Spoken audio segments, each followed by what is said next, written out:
டெல்லியில 30 வயது பெண் ஓடும் பேருந்தில் கூட்டு பாலியல் வன்புணர்வு செய்யப்பட்டிருக்கிறாள்.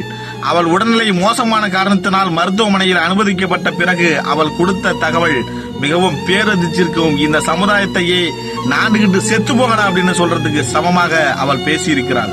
என்ன என்று கேட்டால், என்னை கொண்டு வந்து அவ்வளவு ஒரு வன்புணர்வு நடந்த பிறகும் தன்னுடைய வலியையும் பொருட்படுத்தாமல் அவள் எழுப்பப்பட்ட கேள்வி, அவள் சொன்ன பதில், என்னை கொண்டு வந்து ஹாஸ்பிட்டல் நீங்க அட்மிட் பண்ணிட்டீங்க, ஆனால் வீட்டில் என் உடல்நிலை சரியில்லாத எனது கணவருக்கும் எனது 3 மகள்களுக்கும் யார் சமைத்து கொடுப்பாள், அவர்களை யார் பார்த்துக் கொள்வாள் என்ற ஒரு கேள்வியை எழுப்பியிருக்கிறாள். நினைக்கும் போது, இதை கேட்கும் பொழுதே உண்மையிலே இந்த சமுதாயத்தில் நாமள சித்தரலாம். நான் ஆண்மகனா பிறந்ததுக்கே தலை குனிகிறேன். நான் உண்மையிலே வெக்கப்படுறேன். உண்மையிலேயே அவ்வளவு ஒரு கேவலமா இருக்கு எனக்கு இந்த வார்த்தையை, நான் இந்த காணொலியை நான் பார்த்த பிறகு. நினைச்சு பாருங்களேன், ஒரு சமுதாயத்தில் இவ்வளவு பெரிய அவலநிலையை சந்திச்ச பிறகும் அந்த பெண் தன்னுடைய உடல்நிலையையும் பொருட்படுத்தாமல் அவள் குடும்பத்தில் உள்ளவர்களை கவனிக்கும் அந்த ஒரு சூழ்நிலையை யோசித்து பார்க்கிறாள்.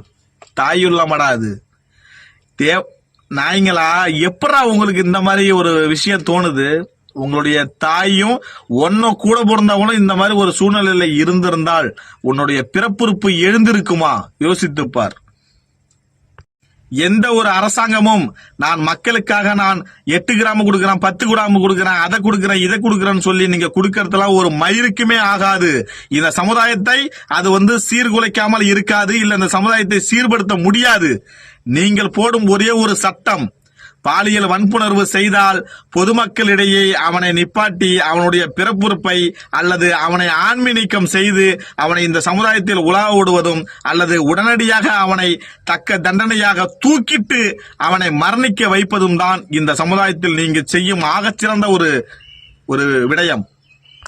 எத்தனை காலத்திற்கு நாம் பெண் சுதந்திரம், பெண் உரிமை என்று வெறும் வேடிக்கை வார்த்தைகளாக பேசிக் கொண்டிருக்க போகிறோம் என்று தெரியவில்லை.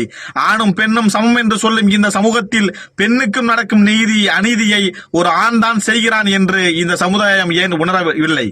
பாதிக்கப்பட்ட ஒவ்வொரு பெண்ணின் தாயும் இங்கே கதறுவது, நீங்கள் எனக்கு 50 லட்சம் கொடுங்கள், 5 லட்சம் கொடுங்கள், 10 லட்சம் கொடுங்கள் இழப்பீடாக என்று யாரும் கேட்கவில்லை. என் பெண்ணுக்கு வேண்ட நீதிதான் வேண்டுமே தவிர நிதியை யாரும் இங்கு பெரிதாக பொருட்படுத்தவில்லை. 10 வருடம் தனது குழந்தையை எப்படியெல்லாம் வளர்த்திருப்பால், அவள் எப்படியெல்லாம் ஆக வேண்டும் என்று அந்த பெற்றோர்கள் நினைத்து பார்த்திருப்பார்கள். அதனை நீங்கள் கருத்தில் கொண்டு இந்த அரசாங்கம் பெண்களுக்கான ஒரு பாதுகாப்பை நீங்கள் உறுதி செய்ய வேண்டும். அதை உறுதி செய்யும் விதமாக நீங்கள் இது போன்ற சட்டங்களை இயற்றினால்தான் யாரு முதலமைச்சராக இருந்தாலும் நிரந்தர முதலமைச்சராக ஆக முடியும்.